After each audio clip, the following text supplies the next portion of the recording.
better place.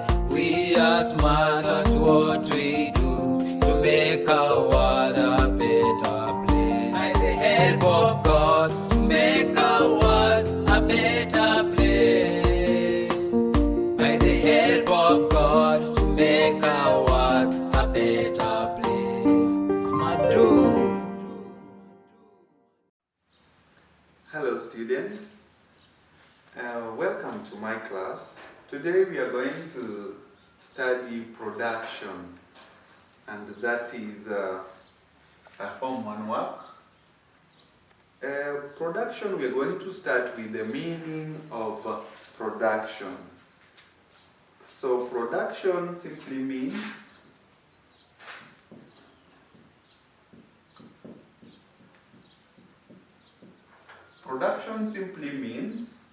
creation of goods and services.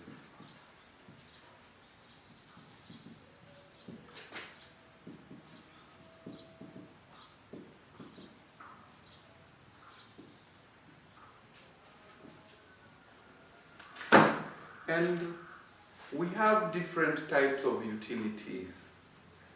As you know, anything produced, whether it is a service or a product, it must be used. So the usage is what we call a utility. So we have different types of utility, which include types of utilities.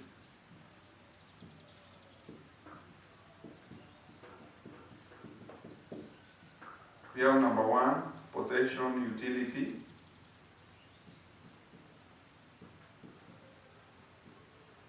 Number 2, we have form utility.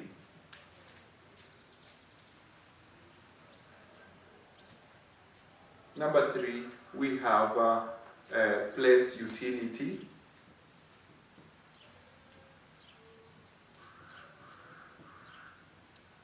Number 4, we have time utility.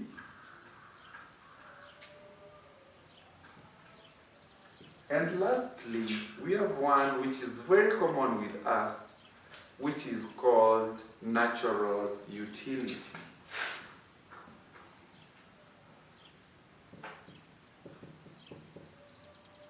Let's now see different types of production. In production, we have 2 types of production. One of them is direct production, and the second one is indirect production. And indirect, the first one, direct production, this is simply the production with an aim of utilizing at an individual level. We have characteristics which include: 1, produces for their own use. There is no specialization. Simple technologies are used. There is no exchange of goods and services. There is no variety. It is too tiring because you simply produce for your own use. And lastly, there is no use of technology. Second one is indirect production. Indirect production.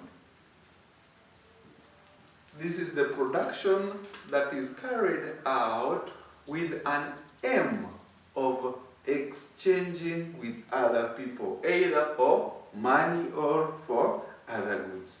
We have characteristics of indirect production, which include: 1, produces surplus. Secondly, there is variety. Third, it is done in large scale. Fourth, modern technology is used.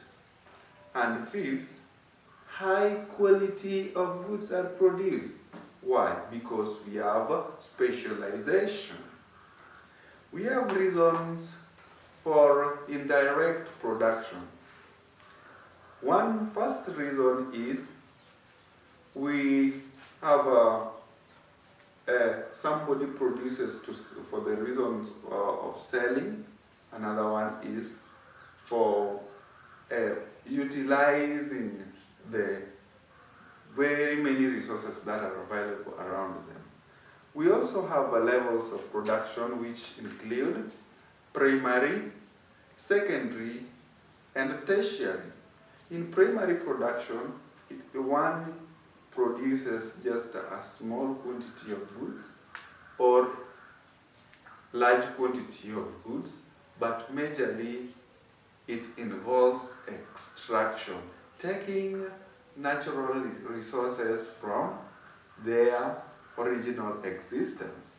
Then we have secondary production, which include transforming raw materials that were produced in primary to a finished product. Then we have tertiary production, which include provision of services. Now let's see the factors of production. Factors of production include, we have 4 factors of production.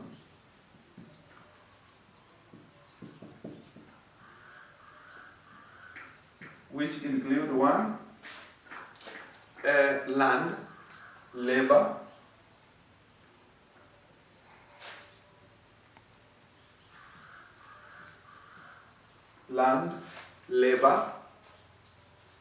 entrepreneurship,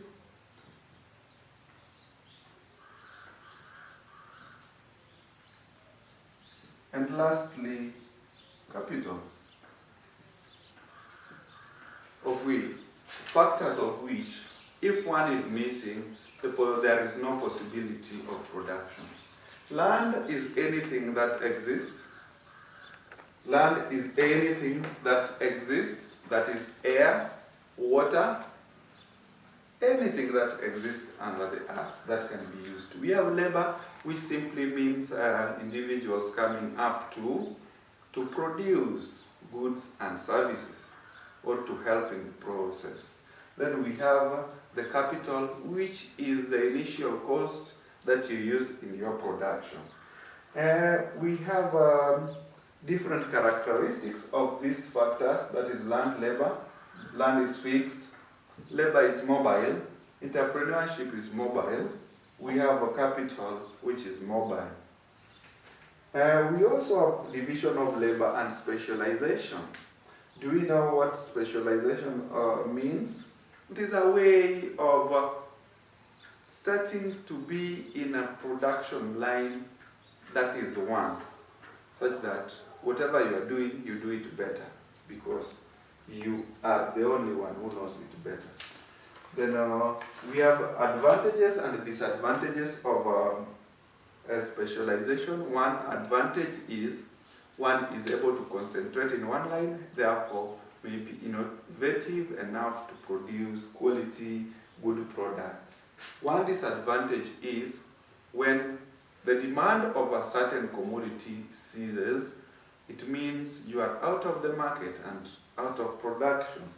And lastly, let's see at classifications of goods and services produced in an economy. One of them we have free goods, second one we have consumer goods, third one we have economic goods. What are economic goods? These are goods that can be used. For you to have them, you must have money. And for the free goods, these are naturally existing goods like lakes, rivers. We have also oceans that we do use. And lastly, the consumer goods. These are goods that are produced specifically to benefit whoever consumes them or whoever takes them. Lastly, let's see perishable goods and durable goods. Perishable goods, these are goods that go bad easily, and durable goods, these are goods that can stay for longer time before they go bad. I hope you enjoyed my class, and see you next time. Thank you.